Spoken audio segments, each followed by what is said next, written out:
Friends, today I'm thinking about an unusual situation actually pertaining to First of Bristol. Actually, that's more or less my forte. I dwell on First. My interest, as one can recognize if you read my books and probably as you listen to see this program, lies in early Bristol. After you get beyond 1900, that is, coming beyond 1900, I don't have a great deal of interest. Most of my interest is back in the 1800s. So naturally, I'd be partial to something in the first. Well, downtown, on the corner of State Street, Martin Luther King Boulevard, there's an unusual situation. Ordinarily, state markers are alone wherever they're placed. But in that particular place, there are two within a few steps of each other. The one nearest the street, Martin Luther King Boulevard, was put before the other, but they both pertain to First and Bristol. It is the one closest to the corner that I will concentrate on today. Just for, if you may be curious, the other one pertains to the birthplace of country music. But the one on which I will dwell today pertains to the beginning point of Bristol. Now, if you're a Bristolian, love your town, and like its history, you'll be interested to know where did this town actually start. We're very fortunate in this area. Bristol wasn't a town that just simply developed because there was a store at a crossroads and maybe a post office, maybe a blacksmith shop, and around that intersection where these stores were, a town developed. That wasn't the case at all with Bristol. Bristol was deliberately mapped out, designed, and founded. And the reason for it we'll get into perhaps later. But it was on that corner, which I call Bristol's most historic corner, that the town actually began. Up until that point, where the town really had its beginning place, was a cornfield. It was part of a large plantation, that being the Reverend James King place, known by some as King's Meadows, and by others as Sapling Grove, and even some as Mountain View. It actually had 2 or 3 names. And once the plans were made for a city to be here, that point was chosen as the beginning point of the survey. The reason we're here is because of the railroad. I think I'm safe in saying, if it had not been for the coming of the railroad, today downtown Bristol would still be a field, either cultivated or pastured.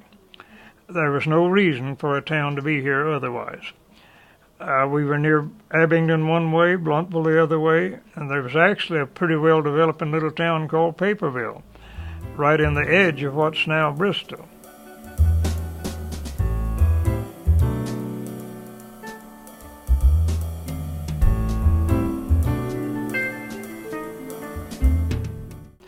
So there was no reason whatever for a town to develop on those acres owned by Reverend James King, where it is now downtown. The railroads changed all that. When it was determined where the railroad was actually going to have its termination point, at the state line, it was going to be right in the midst of the James King plantation. He had a son-in-law, married his daughter Melinda. His name was Joseph Ray, that's R-H-E-A, Anderson. Yes, his mother was a Ray. So you out there who are connected to the Rays, and that includes about half of Sullivan County, know that you have a cousin who distinguished himself by being the founder of Bristol, Virginia, Tennessee. He did have the town laid off, beginning on August 2nd, 1852. The plan was laid out. The survey was made. It's interesting as a side note to know that an old slave whose name was Si Goodson. His name was Silas, but he's always called Uncle Si Goodson. Helped lay off the town by being the chain bearer for the surveyor.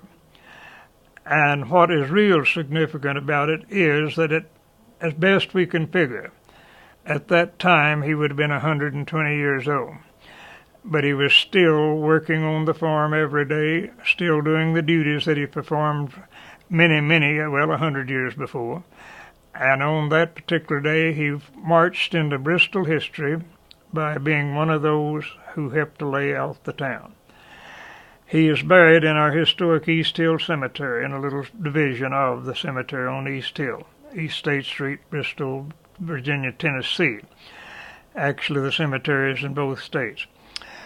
This son-in-law foresaw the possibility of a town developing. Actually, not only one railroad, but two railroads were to have their terminal point at the state line. One was coming from Lynchburg, Virginia, all the way down the valley, finally reaching into Bristol. They could not cross the state line, so the terminal point actually was about 5 feet from the actual state line. The other railroad was coming up from Knoxville, up the Tennessee Valley, and was going to reach the terminal point immediately across the line from the Virginia terminal point. Thus, he had a double reason to believe that a town would spring up where these terminal points were. That, as a side note, that terminal point, having to be within the state that it was granted the charter from, made a gap of about 10 feet in the railroad. And thus, this served really to help put Bristol on the map. All passengers had to get off the trains and walk across the state line to get on the other train, waiting for them.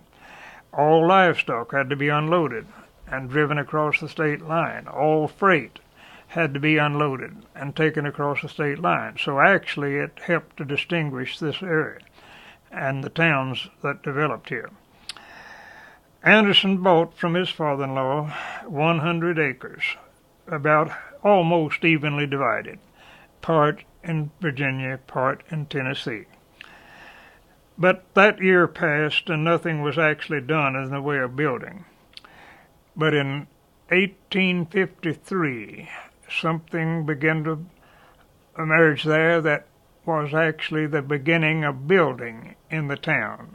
I say the town started in 52 because that's when it was laid off, and lots were offered for sale. So that, to me, is the beginning time of Bristol. But actual building did not start until the summer of 1853. The point chosen for this would be the Anderson home, and in that home he was going to leave a big room for the store, have a store in Bristol, and a room for the post office, which he believed would be moved, or at least would be open there. So the big room next to downtown, what would become downtown was only a pasture at the time of Meadow.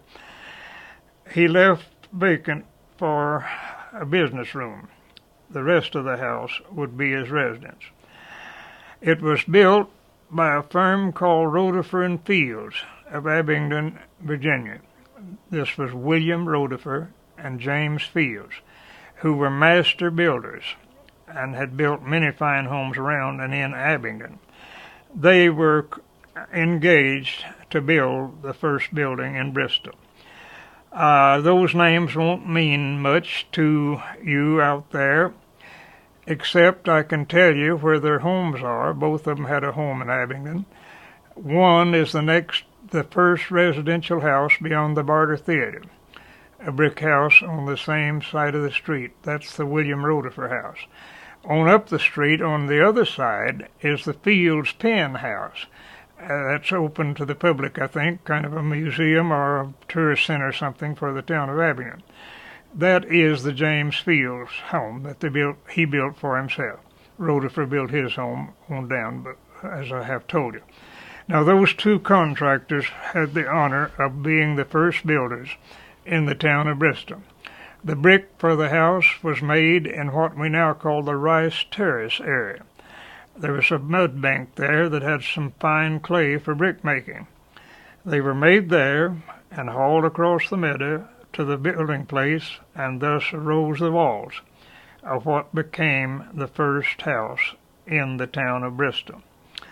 It was a two-story, very plain, a very simple plan, nothing fancy, nothing ornamental about it. It was just simply a house built to live in and for a business to operate in.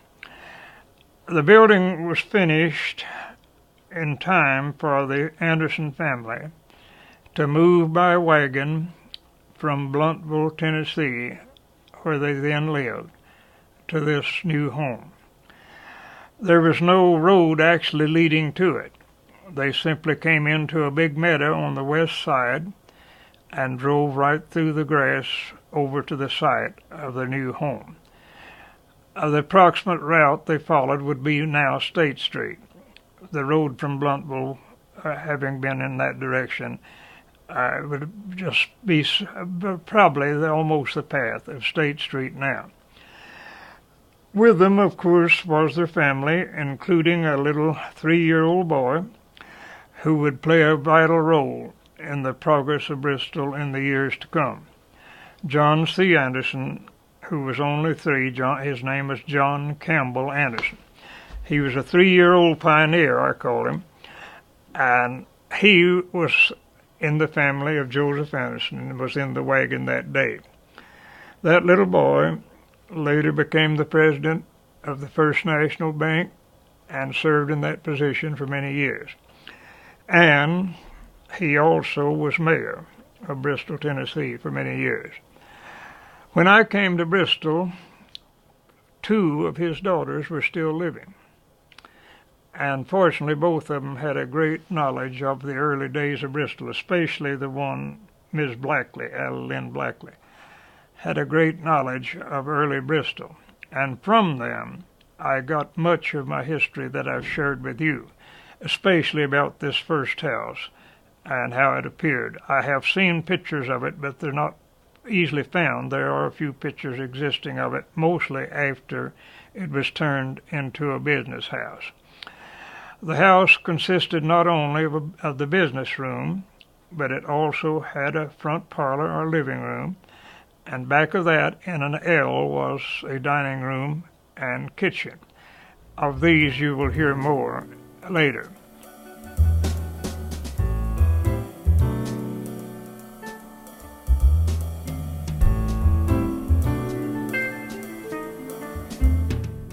Of course, from that one beginning, one house, I compare it to a little thing that I knew as a child. We used to walk along Big Piney Creek in Johnson County, Arkansas, where I was born and reared, and we had a habit of picking up little pebbles and throwing into the water. And wherever that little pebble hit the water, or it could be a stone, fist-sized stone, whatever, wherever it hit the water, circles would go out from it, further and further and further. That fascinated me as a child. That's what happened in Bristol. On that corner where that state marker is where the stone hit the water, so to speak. And around it, circles of development began to take place. And the growth of early Bristol was amazingly fast. Within 3 years after this happened, after the first house was built, after the Andersons arrived, within 3 years there were over 700 people in the town. And I don't know how many houses had been built, but many others of which I could tell you. I will take a moment to tell you that the first house built in Bristol, Virginia, was more or less just across the street from this house, only a little further down. There's a bank now on the corner of Lee and State, and this house, the first in Bristol, Virginia, was just above that location. That was the home of Dr. B.F. Zimmerman, and you're going to jump to the conclusion that it's Benjamin Franklin Zimmerman. I did that at first, but I finally learned it was not. It was Benjamin Frederick Zimmerman, the first doctor to practice in Bristol. He has the honor of having the first home in the town. Later, I will tell you about some of the things that happened in this house on the corner.